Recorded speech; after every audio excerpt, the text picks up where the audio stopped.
M Shankar Makwana at the Vataman primary school. આજે મારી વટામણ કન્યા પ્રાથમિક શાળાનો સ્થાપના દિવસ ઉજવણી કરવામાં આવે છે। આમંત્રિત મહેમાનો, શિક્ષકો અને બાળકો આ કાર્યક્રમમાં હાજર રહ્યા। બાળકોને ઇનામ વિતરણ, સાંસ્કૃતિક કાર્યક્રમો જેવા વિવિધ કાર્યક્રમો કરવામાં આવ્યા। તે દિવસે ગામોના આગેવાનો દ્વારા વિવિધ પ્રવચનો કરવામાં આવ્યા। સૌનું આ તબક્કે સ્વાગત કરીએ છીએ। સૌ પ્રથમ હું આપ સૌને શાળા સ્થાપના દિવસની હાર્દિક શુભેચ્છાઓ પાઠવું છું। આજે મારી શાળાનો સ્થાપના દિવસ છે, એટલું જ નહીં આ ગામના ભવિષ્યનો દિવસ છે। પુસ્તકોનો ખજાનો અહીં ખીલે છે, શિક્ષકોનો આશીર્વાદ અહીં મળે। સ્થાપના દિવસ યાદ અપાવે કે જ્ઞાનથી જીવન ઉજ્જવળ બને। આજના આ કાર્યક્રમની શરૂઆત પ્રાર્થનાથી કરીશું। તો ધોરણ 6 થી 8 ની વિદ્યાર્થીઓ પ્રાર્થના રજૂ કરશે। પ્રાર્થનાના શબ્દો છે વંદે દેવી શારદા। પ્રાર્થનાની બાળાઓ આગળ આવી જાય।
રાવીભાઈ ડેપ્યુટી સરપંચ શ્રી તેમનું સ્વાગત દિવાંગી સાહેબ કરશે.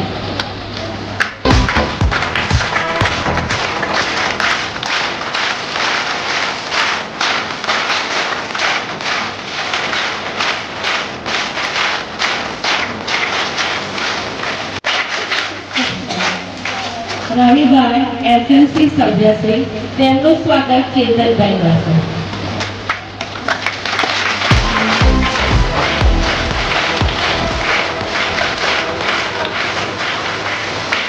શ્રી જીવનભાઈ તેમનું સ્વાગત સંજયભાઈ કરશે.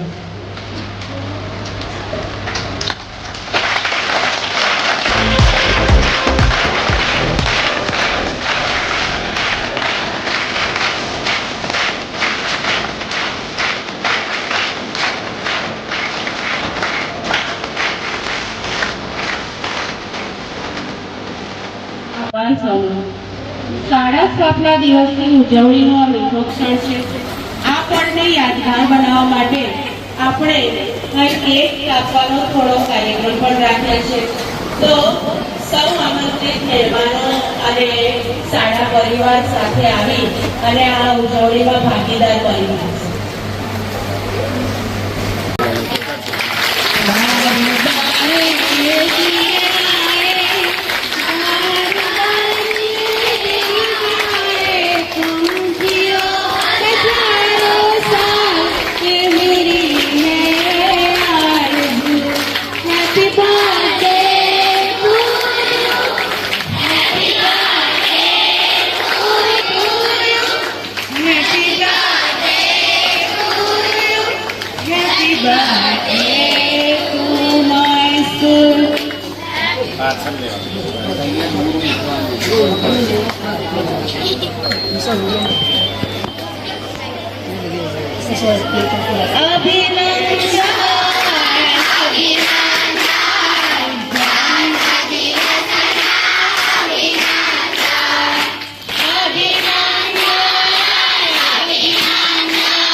પછી આપણી શાળા નવી થઈ રહી છે, તો એનો શ્રેય અમારા આચાર્યશ્રીને જાય છે. એવા શાળા પરિવાર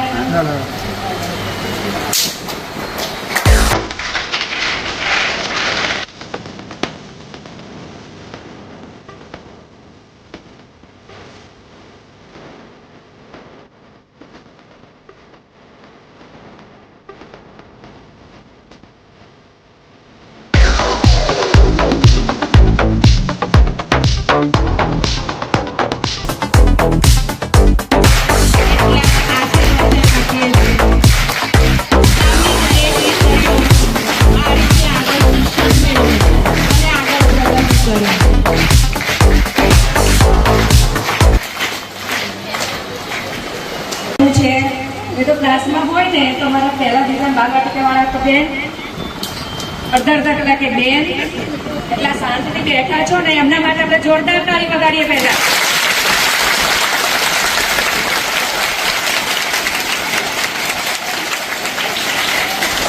આજે 2 કાર્યક્રમ આપણી શાળામાં રાખવામાં આવ્યા છે.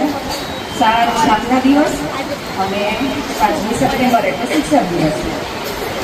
શાળાના આચાર્યશ્રી, સરપંચશ્રી, એસએમસીના સભ્યશ્રી, સ્ટાફ મિત્રો અને નાની બાળકો, ઘણું ખરું તો રશ્મિકાબેને આપણને પ્રવચન આપી દીધું છે. પણ મને તો આ સ્કૂલમાં આ ઓગસ્ટ 1લી તારીખ ગઈ એટલે 2 વર્ષ થયા. હું પહેલાં બનાસકાંઠા જિલ્લામાં હતી. ત્યાં અમે એક જ સ્કૂલમાં 1 ગાયક 23 વર્ષથી અમે સેવા આપી છે. પછી જિલ્લા ફેરમાં ઓર્ડર આવ્યા પછી મારે વટામણમાં મારી અહીંયા નિમણૂક થઈ. સ્ટાફ પણ સારો, ગામના સરપંચની, એસએમસીના સભ્યો અને બાળાઓ બધાના સાથ સહકારને બધું ચાલે છે. એક માણસની તાળી પડે નહીં, એક હાથે તાળી પડે નહીં. બધાનો સાથ સહકાર હોય તો એક કદમ આગળ વધી શકાય. એટલા માટે શિક્ષક દિવસ કાલે હતો પણ તમારા સંજોગો અનુસાર વરસાદ પણ છે, જાહેર રજા પણ છે કાલે, એટલે આજે તમને લાભ આપવાનો છે શિક્ષક બનવા માટે. થોડો ટાઈમ ઓછો પડશે. આમ તો 12 વાગ્યાથી 5:30 ટાઈમ હોય ને તો તમને ફૂલ ટાઈમ મળી રહેશે, પણ આપણે 2 કાર્યક્રમના લીધે થોડો વિલંબ થશે. અને જલ્દી આપણે કાર્યક્રમ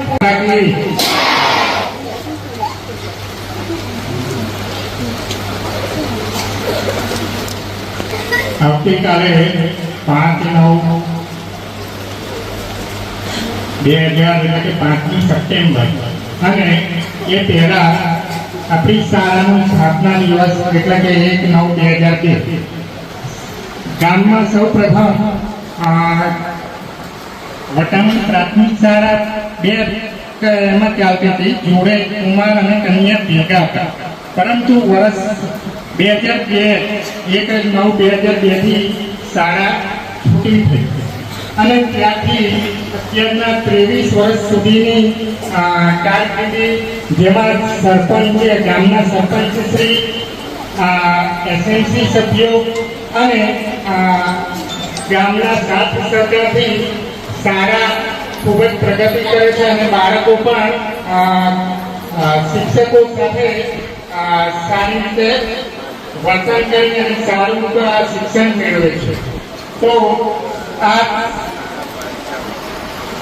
તમે આગળ વધતા રહો એવી પ્રભુને પ્રાર્થના અને ડોક્ટર સર્વપલ્લી રાધાકૃષ્ણનના યાદમાં, જે આપણા ભૂતપૂર્વ રાષ્ટ્રપતિ હતા, એ પહેલા સૌ પ્રથમ ચેન્નઈની પ્રેસિડેન્ટ કોલેજમાં મલયાલમ ભાષાના શિક્ષક હતા અને તેઓ પોતાના ભાષણમાં એક વખત કીધું હતું કે હું રાષ્ટ્રપતિ પછી છું, પરંતુ સૌ પ્રથમ એક શિક્ષક છું. અસ્તુ. જય ભારત, જય હિન્દ.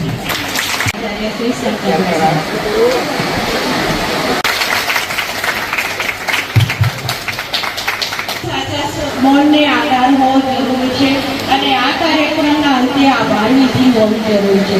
તો આભાર વિધિ કરવા આવશે અમારા આચાર્ય શ્રી શંકર.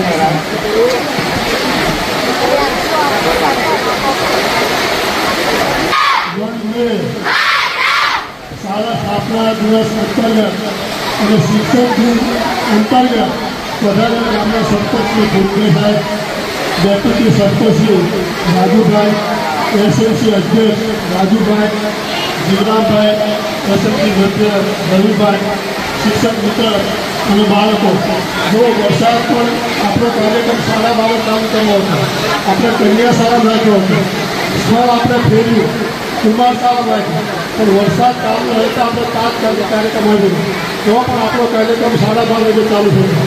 અમારે બધાને 2 વાગે વોલકા મિટિંગમાં જવાનું છે. ભગવાનભાઈને હું અને એક શિક્ષક ને આપણા ધારાસભ્યશ્રી આવવાના છે, શિક્ષણ સમિતિના ચેરમેનશ્રી પ્રિન્સિપાલશ્રી આવવાના છે અને ત્યાં પણ એક મોટો કાર્યક્રમ છે. એટલે અમારો કાર્યક્રમ નથી 2:30 વાગ્યા સુધી પૂરો થાય તો ઘરથી ત્યાં પડી ગયું એ કાર્યક્રમમાં રહેવું પડી છે. હર પતંગ કો એક દિન, હર પતંગ કો एक दिन 4 में कितने में जाना है लोग इससे पहले आकाश छोटे बताना पड़ता है जीवन में आगे बढ़ी हुआ आगे बढ़ते हुए अगर आकाश पर ऊंचू पड़े तो बताया नहीं हो जो कार्य का को अंदर में આપણે કેટલી દિવસ કાર્ય તૈયાર છે અને હવે અમે એવી મહેનત કરી છે કે ફરજ કરે આ શિક્ષકો બહુ આગળ કરી છે જે પ્રમાણ નામ આવે એન્ટર કરે અને બે શિક્ષકો શિક્ષકો અને જ્યાં શિક્ષકો ગમતા નથી કરતા એટલે હવે લોકોને મારો કામ એવું છે તો ફરજિયાત બહુ કરવું છે જેનો બાળકને કાર્ય કરવાનું છે ત્યાં તમને શું થયું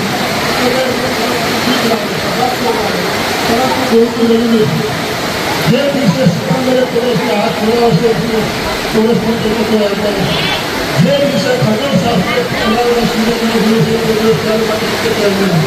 જે વિશે આપણે સામાન્ય સ્થાપના તે દિવસ મોટા માટે લોક આપણે વરસાદ તો ચાલુ બીજા નંબરના પગલે કે સ્પર્ધાત્મક પરીક્ષા લેવાય મારા આચાર્ય સ્પર્ધાત્મક પરીક્ષાના મોટા તાલુકામાં આપણે મોટો ટાઈમ આપણે સામાન્ય છોકરા 9 પાસ છે કેન્ડિડેટ્સમાં 2 છોકરા જ્યાં સાધનામાં પણ 6 છોકરા પાસ છે તો ગૌરવની વાત કરે શિક્ષકોની દર વર્ષે 5000 વર્ષે તો આટલા 5 છોકરી સ્ટુડન્ટ થાય છે આખા ગુજરાત રાજ્યમાં 25,000 છોકરા લેવાના હોય મોટામાં આપણે 5 છોકરીઓ આપણી માટે ગૌરવની વાત છે ગુરુ બિન સંશય ના મિટે ભલે વાંચીને સારો હોય ગમે એટલા વેદનું અધ્યયન કરીએ ગમે એટલું ભણીએ ગમે એટલું એની અંદર આપણે વાંચન કરીએ કંઠસ્થ થઈ જાય કદાચ એના ભેદ સમજાય નહીં એ ગુરુ વગર ન સમજાય તમારા જીવનમાં મા બાપે તમને જન્મ આપ્યો પણ ઘરનું કોઈ કામ કરતું હોય ને એ ગુરુ છે ભણતર જીવનનું પ્રાથમિક શિક્ષણ ભણતરનો પહેલો પાયો છે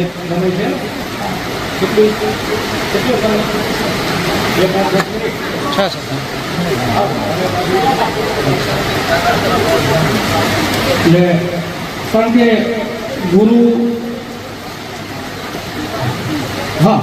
ભણતરમાં ગુરુ સિવાય જીવન મા બાપે આપ્યું છે ભગવાને ઈશ્વરે આપ્યું છે કઈ દિશામાં જવું છે એ આપણા હાથમાં છે એને વ્યવસ્થિત ના હોવું કદાચ કોઈ સ્ટીમર હોય અને મધદરીય હોય તો કઈ દિશામાં જવું છે એ કેપ્ટન ઉપર ડિપેન્ડ હોય પ્રત્યેક ગુરુને પ્રત્યેક શિક્ષકને એવું હોય કે મારા શિષ્યો કે મારા હાથ નીચે ભણતા બધા વિદ્યાર્થીઓ જીવનમાં ઉન્નત સુખ પ્રાપ્ત થાય એની સાથે એમને મજા આવતી કામ કરવાની સાથે આપણી નૈતિક ફરજ એ પણ બને છે કે એમની ભાવનાની કદર કરવી ગઈ વખતે 15મી વર્ષના દિવસે સાહેબ વખાણ ન કરે પણ મને બધા ગમ્યું તમારા શિક્ષણ વિશે અમે તો નજરે જોઈ મને ખબર પડી જાય કે તમે કેટલું સરસ ભણાવો થેન્ક યુ વેરી મચ તમે બધા મારા કામનું ભવિષ્ય બનાવી રહ્યા છો આજે દિલથી હું તમારા શિક્ષકો બધાનો આભાર માનું છું એક 5 વર્ષના મારા શાસનમાં તમે બધા જાણો છો કે શિક્ષણનો બહુ ચાહક વ્યક્તિ જોઈએ મારા જીવનની તમને વાત કરું હું પણ તમારી જેમ આ શિક્ષણ સંકુલમાં ભણ્યો 1994-95 માં એસએસસી એની પહેલા સાહેબે વાત કરી કે ભાઈ એ વખતે એક જ સંકુલ હતું એક જ બિલ્ડિંગ નીચે અમે ભાઈઓ અને બહેનો બધા ભેગા મળી અને ભણ્યા સમય સંજોગ દિન પ્રતિદિન વસ્તી મોટી થતી જાય કે સરકારને કઈ સિસ્ટમ કે ચલો ભાઈ હવે કન્યા કુમાર શાળા જુદી કરીએ 2002 ની અંદર કન્યા શાળા કુમાર શાળાનું નિર્માણ થયું એની પાછળ જેને વર્ષો કાઢ્યો છે આ દિને આપણે યાદ કરવા પડે એની પહેલા ઇતિહાસ જોવો જોઈએ જીવનમાં જે વ્યક્તિ પોતાના ઇતિહાસમાં ભૂલી જાય છે વર્તમાનમાં કંઈ નથી કરી શકતો જે વર્તમાનમાં નથી કરી શકતો એનું ભવિષ્ય આંધળું છે બહેનો આજનો કાર્યક્રમમાં બહેનો છે કન્યા સાથે આવે છે કન્યા એટલે બેન એટલે સ્ત્રી મનુષ્યના પ્રાચીન જીવનની અંદર સ્ત્રી અને પુરુષ નામના બે પાત્રો તમે બહુ નસીબદાર છો એવી યાતનાઓ તમે ભોગવી નથી. કદાચ તમે એવું ભણ્યા નહીં હોય, કદાચ તમે એવું વાંચ્યા પણ નહીં હોય. સ્ત્રીઓએ જીવનમાં શું શું દુઃખ બેઠા છે. કદાચ હું માનું બધા શિક્ષકોને એવું કહું કે 1 થી 6 ધોરણમાં જે ભણાવતા હોય ને, કદાચ 20 મિનિટ પાઠ્ય પુસ્તકનું જ્ઞાન છે ઓછું હતું, પણ મોટિવેશન આપતું. મોટિવેશન બહુ જરૂરી છે. એમાં ઇતિહાસ, વર્તમાન સમય અને આવનાર સમય એ આ ટેકનોલોજી વાળો સમય છે. ભૂતકાળમાં જે સ્ત્રીએ યાતના વેઠી છે એની સીમા તમને ત્યારે સમજાય, અમુક શબ્દોમાં નથી બોલી શકતો. એ સમય એટલું બધું એમને વેઠ્યો છે. આજ એના પરિણામે તમે હેપી બર્થડે કરી શકો છો. સંવિધાને આપણને આ લાભ આપ્યો છે, જે દેશ માટે જેને આપણને આ હકદાર કર્યો છે. બધા સ્વતંત્ર સેનાનીને રોજ સવારમાં પ્રણામ કરવા કે ભાઈ એના લોહીના બલિદાનથી આ આપણને અવસર મળ્યો છે. જ્યારે આ અવસર મળ્યો છે ત્યારે એનો તમે સદુપયોગ કરજો. દુરુપયોગ ન કરતા, સમય બદલાતા વાર નથી લાગતી એવો સમય આપણે ફરીવાર નથી જોવો. જે યાત્રાઓ અગાઉની પેઢીએ જોયેલી છે, જે સ્ત્રીએ જોઈ છે, જે કરુણા કોઈ જીવન જેને જોયું છે. લતા મંગેશકરને કોઈ પૂછે કે તમે પરિવાર બનાવવા માંગશો તો તમે શું કરશો? તો કે લતા મંગેશકર નહીં કર્યું. વોટ એ રીઝન? શું કારણ છે? એના જીવનને ક્યારેક ખંડવું, ક્યારેક વાંચું ન સમજાય તો શિક્ષકોને કોને હું અપીલ કરું છું કે 20 મિનિટ વધારે, કારણ કે એમને જીવન જીવવાનું એક મોટિવેશન મળશે. હાલના આ યુગના સમયની અંદર સૌથી તમારો મોટો દુશ્મન કોઈ હોય તો મોબાઈલ છે. અને બધા લગભગ મોબાઈલ વાપરતા હશે. ગામના સરપંચ તરીકે સરપંચ હતી, સરપંચ ન બોલે, સરપંચ હતી. આપ સૌને બે હાથ જોડી અને વિનંતી કરું છું, મોબાઈલનો જો સદુપયોગ કરતા આવડે ને તો તમે જીનિયસ છો. દુરુપયોગ કરતા આવડશે તો તમને નરકની દિશામાં લઈ જશે. સ્વર્ગ એમ છે એ પણ સમજાવું. સ્વર્ગ દુનિયાનો કોઈ અઘરો ટોયલો તમારા મગજમાં હોય, કોઈ એવો પ્રશ્ન તમારા કેન્સર મગજમાં આવે, તમે ગૂગલમાં પૂછો, ChatGPT પૂછો, વોટ ઇઝ ઇટ, તમને 1 સેકન્ડમાં જવાબ આવશે. તમને કહે છે દુનિયામાં આ છે કે ઉનાળા વિષયમાં નિબંધ લખો, એ 1 સેકન્ડમાં તમને એ જ વસ્તુ, સિક્કાની હંમેશા બીજી બાજુ હોય. એ જ મોબાઈલને તમે કયા એંગલથી બીજી એંગલથી જોશો તો તમને ખબર નથી કે તમે શું જોઈ રહ્યા છો. એની પાછળ બેઠેલા વ્યક્તિઓ તમારા મગજને સમજે છે. તમે જે જોવો છો એવું કેવું જ આવશે. એટલે કોઈ સાધુ તો તમને બહેનો સમજાવું છે, કારણ કે સમજાવજો બનાવવું, કારણ કે મારી કોઈ મર્યાદા છે. કારણ કે આ બધું બહુ જરૂરી. ભારત છે એક મોબાઈલના પીડી જેવું છે. જે મગજમાં નાખો ને એ જ એના મગજમાં આવે. એટલે હું બધા શિક્ષકોને પણ કહીશ કે ભાઈ તમે આ ટાઈપનું થોડું આવતા સમય AI ટેકનોલોજી વાળો છે. માન્ય વડાપ્રધાને કીધું છે 2048 આપણે વિકસિત દેશ તરીકે, તો વિકસિત દેશમાં જીવવા માટે કઈ ક્વોલિફિકેશન તો જોઈશે ને. હાલના સંજોગો જોતા હજી તમારે બહુ મહેનત કરવાની. એ વખતે તો લગભગ હજી 2047 22 વર્ષ બાકી છે. લગભગ ત્યાં સુધી હોય નહીં હોય. તમે બધા નસીબદાર છો કે તમે બધા વિકસિત દેશમાં યુવાની છે. અત્યારે કદાચ તમે 10-12 વર્ષના હશો, 5-7 વર્ષ પછી ભારતના નાગરિક બનશો, કારણ કે 2047 બીમારી બની વાળા છે. એ સમય તમારે એવું જીવન જીવવું હોય તો ક્યારેક તમે બોલીવુડની પિક્ચર જોઈ લો, તમને જાપાનની ટેકનોલોજી જોઈ લો, તમે મોબાઈલમાં જોઈ લો, વોટ સ્ટાઇલો ચાઇના કેવું જીવન જીવે છે, જાપાન કેવું જીવન જીવે છે, અમેરિકા કેવું જીવન જીવે છે, આપણે કેવું જીવન જીવીએ છીએ. વાતો કરવાથી વિકસિત બની જવાતું નથી.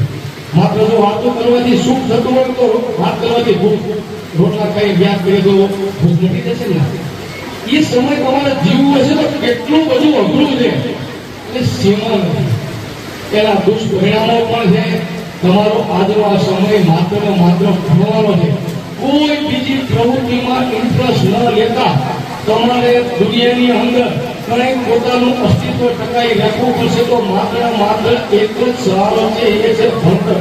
નાના ફેર ભણી જાઓ, ઘરે જમવાના મળે ને એક સાહેબ એવું કીધું હતું કે પાત્ર ના મળે તો હથેળીમાં કોબરામાં અન્ન લઈ પણ ભણજો.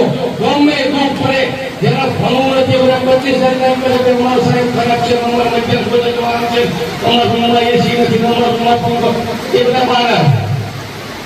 ભણવા વાળી વ્યક્તિ કોઈ પણ દુઃખમાં, કારણ કે ગામડું છે, આપણે ગામમાં રહીએ છીએ, હમણાં કોઈ કરોડપતિ નથી. તમે હું બધાય એક જ કેટેગરીમાં છે, નહીં તો આપણે બધા અમદાવાદમાં ભાવ તમારે અનુભવીએ કહેવાય. આપણે ગ્રામ્ય અવસ્થામાં જીવીએ છીએ, કાંઈ કોઈ કરોડપતિ નથી, કરોડપતિના કોઈ બીજા ગામમાં ફરતા નથી. એની કમ્પેરિઝનમાં આપણા દુઃખો છે તો આપણા દુઃખનો સામનો કરવો જ પડશે. એની માટે અત્યારથી કહીએ, મારી 10 થી 12 સુધી તમારું ઓળખ સ્વામીમાં જગ્યા છે, અહીંથી તમે ડાયરી ઘોષો બરાબર ભણવા તો આવવા જવામાં ત્યાં રહેવામાં પછી મારી લોકો અહીંથી આગળ થોડું તમારે ગાંધીનગર જવું પડે, કોઈ બીજા રાજ્યમાં જવું પડે કે કોઈ બીજા તાલુકાના જિલ્લામાં જવું પડે, તો એનું ટોટલ ભણતર ત્યાં જ્યાં પડવાની છે યાતનાઓ, જે દુઃખો પડવાના એનો સામનો આજથી કરવાનો શરૂ કરવાનો. કે મારે 12 વર્ષમાં જે ભણવાનું છે તો મારું સંસ્કાર, મારું જીવન, મારું ક્વોલિફિકેશન, મારું ચરિત્ર, મારું બોલવાનું, મારું ચાલવાનું, મારું ઢંગ, મારી રહેણી, મારી કહેણી, આ બધું તમને 1 થી 6 ધોરણ સુધી ટકાની મને જરૂર નથી. 7મા ધોરણ પછી તમારું ઓરિજિનલ ભણતર ચાલુ છે, કદાચ 6થા ધોરણમાં 2% ઓછા આવે તો કોઈ વાંધો નથી. એ તમારો પ્રાથમિક તબક્કો છે. એક જીવનનું લક્ષ્ય તમારું ત્યાંથી 7મા ધોરણ પછી તમારે ગાડા થઈને ભણવાનું. 1 થી 6 ધોરણમાં તમે કે ગાડા કાઢો ઠીક છે, ચાલ, અને બધું કરવું પડે. બાલ્ય અવસ્થામાં આ બધી જિંદગી કે વારંવાર નહીં થવાની. 7મા ધોરણ પછી જે કરવું બેસ્ટ કરો, ભણો તો બેસ્ટ કરો, રમત રમો તો બેસ્ટ રમો, નિબંધ લખો તો best, the best, the best, the best. આટલું તમે કરશો ત્યારે 100 માંથી 100 માંથી 10% પોતાના લક્ષ્યને હાસિલ કરી છે. નંબર 2, કોઈ પણ લક્ષ્યને મગજમાં રાખ્યા પછી અર્જુનને માત્ર કબૂતરની ટીકી દેખાડી. એ સમયની વાત. આજના સાંપ્રત સમયમાં કોઈ મગજમાં રાખ્યું મારે ડોક્ટર બનવું છે, મારે એન્જિનિયર બનવું છે, મારે સિંગર બનવું છે, મારે ક્રિકેટર બનવું છે, મારે આઈટીના સ્ટુડન્ટ બનવું છે, ઓપ્શન બી તૈયાર રાખો. દુનિયા બહુ મોટી છે, તમારી જેવું ક્વોલિફિકેશન આપે હંમેશા પ્લાન બી મગજમાં રાખો. આમાં કદાચ મને નિષ્ફળતા મળે તો પ્લાન બી એને જીવનમાં સાથે રાખીને ચાલવાનું છે. ગ્રામ્ય જીવન છે, અમે નાના હતા, અમે અમારા મા બાપને ખેતી કામ, પશુપાલનમાં મદદ કરતા હતા. તમને આજે પણ હું એમ કહું કે થોડું પોતાના મા બાપને કામકાજમાં મદદ કરો. 8 કલાક ભણો, 8 કલાક ઊંઘો, 2 કલાક હંમેશા કસરત કરો, કુસ્તી રમો, સારા પુસ્તક 2 કલાક 24 કલાકના નિયમને એને ફોલો કરવાના 8 કલાકમાં ડિવાઈડ કરજો. અહીંયા તમને શ્રેષ્ઠ ગુરુ મળશે, સાચા મિત્રો આ સ્કૂલમાં મળશે, તમને જીવનમાં બહુ હેલ્પફુલ થશે. એટલે હવે બહુ સાચી વાત ન કરતા, કોઈક દિવસ સમય મળે સાહેબ, તમને લાગે કોઈ શિક્ષક નથી, મને કેમ ભણવા આવીશ, ખાલી મોટિવેશન આપવા આવીશ. ઓકે, હવે તમને બધાને ખૂબ ખૂબ અભિનંદન, જીવનમાં ખૂબ પ્રગતિ કરો એવી મારી શુભેચ્છા. અસ્તુ. જય ભારત માતા. અને શિક્ષક મિત્રો, બાળકો, thank you so much our primary school and heartily congratulations all best on all of you. Thank you so much. All the best.